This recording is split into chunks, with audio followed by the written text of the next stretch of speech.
Hello నమస్తే, ఎట్లున్నారు? ఈరోజు మేము ఫిష్ కర్రీ చేయబోతున్నాం. ప్రాసెస్ చూడండి. ఏమేమి చేసుకోవాలి మమ్మీ చెప్పు. ఉల్లిగడ్డని ఆయిల్ వేసి కొంచెం వేయించి చల్లారినాక మిక్సీ పట్టుకున్నాం. ఉల్లిపాయలు ఇవి. ఓకే, ఇది చింతపండు నానబెట్టుకున్నా. ఇందులో ఉప్పు, కారం, పసుపు, ధనియాల పొడి వేసి కలిపి పెట్టింది. ముక్కకి కొంచెం ఉప్పు, కారం పడుతుంది. ఓకే, నెక్స్ట్ ప్రాసెస్ ఏంటి? ఆయిల్ వేసుకోవాలి. కడాయి పెట్టుకొని కొంచెం జీలకర్ర వేసుకున్నాం. ఉల్లిపాయ పేస్ట్,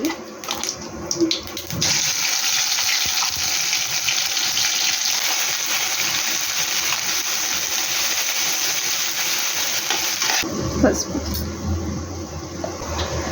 అల్లం పేస్ట్ అన్నీ కొంచెమే వేసుకోవాలి. ఎందుకంటే ముక్కలకు కూడా వేసినాం కదా, ఎక్కువ అయిపోతుంది. మళ్ళీ అది ఇది ఎక్కువ అవుతుంది. కావాలంటే పులుసు అయినప్పుడు ఏదైనా తక్కువ ఉంటే టేస్ట్ చూసుకొని అప్పుడు వేసుకోవచ్చు. కారం,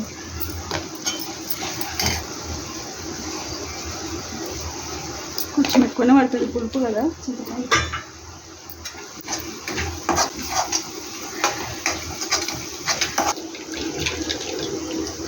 చింతపులుసు వేసేసుకున్నాము.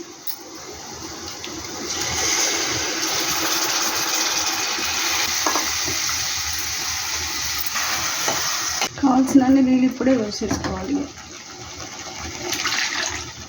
మెంతుల పొడి వేసుకున్నాం, చిన్న స్పూన్.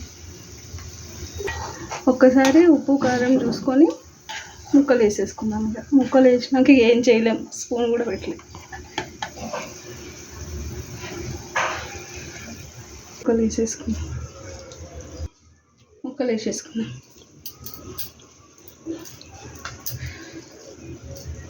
ఫ్రైకి ఉంచుకుందాం. కొంచెం వేసేద్దాం పులుసు. ముక్కలు వేసేసుకుందాం. స్పూన్ పెట్టొద్దు, ఇంకా ఇట్లానే అనాల.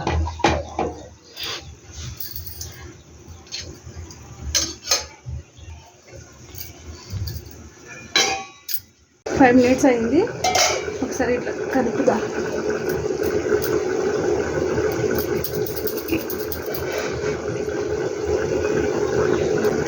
ఇంకో మునగాలి. ఇంకొక 5 మినిట్స్ అయితే రెడీ.